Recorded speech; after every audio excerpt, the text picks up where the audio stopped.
problem. One of two things happened. Either somebody that was working at that shop was completely incompetent and completely missed all of that rust damage, which those two bolts aren't even touching anything. And if we look up here at the main structural bolt, I'm not even gonna sit down for this one, guys. This has me pretty heated. We're gonna talk about the major problem that we just found on one of our customers' cars and how this could have went real south.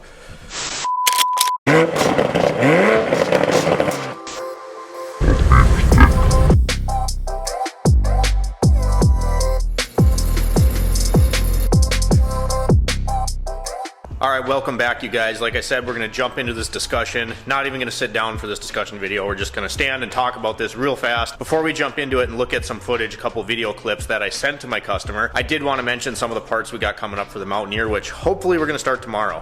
Whole list of goodies here we got for the Mountaineer. Hopefully tomorrow we're gonna be starting on this all aluminum radiator, so no plastic tanks. Thing looks really good, super beefy. Waited a while for that because it came out of California. And then down in this box, we got a water pump, thermostat housing, hoses. I put the belt tensioner on yesterday. Then up in this box back here, this is completely unrelated, but also for the Mountaineer, kind of some aftermarket goodies that we'll get talking about.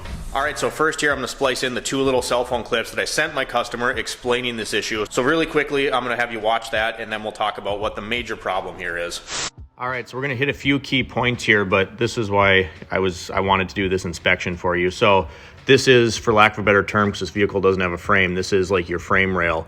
See that crack up in that corner there, if it'll focus? Right outside that hole going to the right. So this holds your rear suspension up. This trailing arm goes down, and this is what holds everything up in here, right?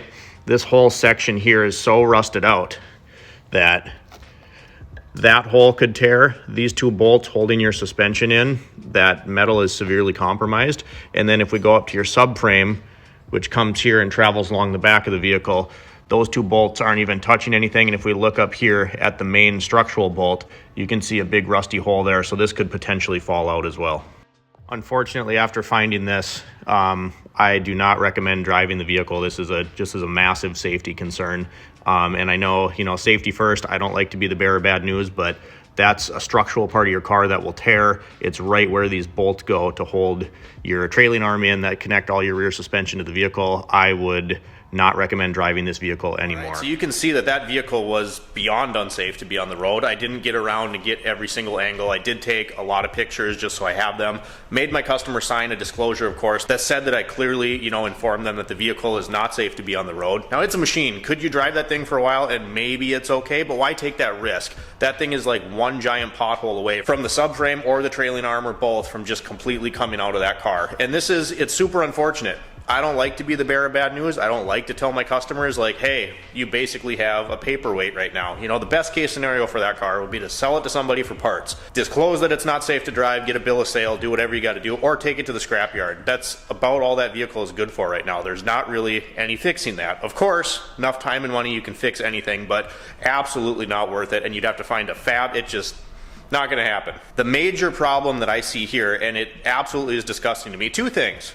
Neither of them are acceptable, but the first one is this shop that she took this vehicle to had the vehicle 3 times over the course of a month. They missed all that rust, all of that structural damage that, quite frankly, makes that vehicle not safe to be on the road. And this is a mother's vehicle. She's driving her kids to school, to after school activities in this car. She actually just informed me that she was planning on taking a trip about 2.5 hours away to visit some family with her kids. And it's like, no. Do not take this car. I mean, look at the rust, look at the damage. We just showed you guys all that. Here's the two issues though. So this vehicle was in this other shop, same shop, 3 separate times. I'm not gonna show you the repair order. I did request it so I could see what they quoted. But originally she called me and was like, yeah, I need 4 calipers, brakes and rotors all the way around, and a radiator. And we got to talking. I was like, I really don't like to just go off of what someone says and be like, yep, I'll put this stuff in your car. It's just not something I do, because if you don't know the reason why you're putting these things in your car, I'm not the one diagnosing it myself, and then I could put it in there and you could still have issues. So after we talked for a while, she's like, you know what, why don't I just bring it in for an inspection, get a second opinion, because I was like, this is a lot of money. I priced out a radiator, all the calipers, all that stuff. It's a lot of money. And so yeah, she wanted a second opinion on the vehicle.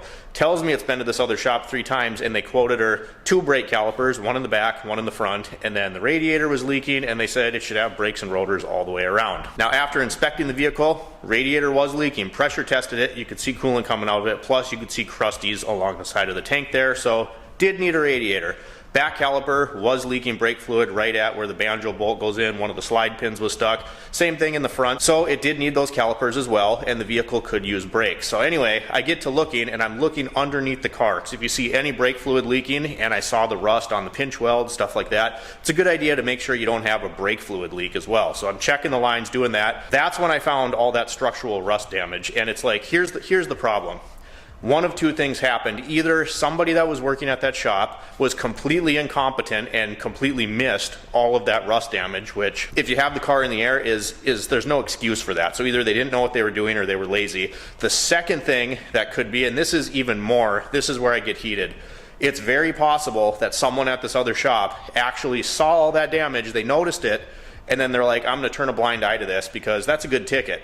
Brake calipers, brakes and rotors all the way around in a radiator, you're gonna make money on that. That is a good ticket. It is absolutely disgusting if that second scenario is true. You know, if you had someone that was young or inexperienced and they overlooked that, that's not acceptable either. Absolutely unacceptable when you have something that's that big of a safety concern. But I can't even say I'd rather see that because I don't want to see that kind of incompetency in the industry. But in my opinion, an even worse case scenario would be a competent tech looking at it, seeing those issues, and then being like, you know what, but I'm not going to sell the job if I tell her that, you know, the vehicle's unsafe. So on top of putting an unsafe vehicle back on the road, she's going to pay all this money and then still have an unsafe vehicle. It's one of those deals where how would that customer know? They're not putting their car on a lift, they're bringing it in for oil changes. They're not going to know that that kind of structural damage is there. So I don't know how somebody could sleep at night knowing that they just turned a blind eye to something to make a profit, right? Line their pockets, take money from what in this case is a hardworking single mother that's carting her kids around. This is just, it's disgusting. And there's bad apples in every industry. And again, maybe someone was just incompetent or lazy and didn't see this, which I don't know how you would miss it, putting it up in the air. I couldn't even lift the thing on the pinch welds. I had to use the frame rail of the vehicle because there was nothing to lift on the pinch weld. So that should, you know, kind of give you a clue, you know, that this thing might need a nice thorough inspection before I go ahead and quote out, you know, over $1,000 worth of work. That's what I had for you today. Kind of short and sweet to the point, you guys. I just had to rant a little bit. Please, if you're a customer watching this video and you question anything, you question a quote, you question the price of something, please get a second opinion. Go to a second shop and get a second set of eyes on it because, you know, this kind of thing, it's not even about the money. As a repair shop, our first priority should be the safety of our customers. Even before we're making money, I could have easily sold the brakes and the calipers and the radiator on that and not said anything, but that's not what's important here. What's important here is that that is an unsafe vehicle that was going to just bomb down the road and not even know that there was an issue. So that should be our #1 priority. If you're a customer, please check these things out. If you're a technician in this field, do a thorough job. Make sure you're double checking things, make sure that you're being very detailed. And quite frankly, if you're turning a blind eye to these kind of things, shame on you and you're what's wrong with this industry. If you guys enjoyed today's video, I know it was a quick one, please drop me a comment down below. Like and subscribe if you've not already. And as always, we'll see you next time.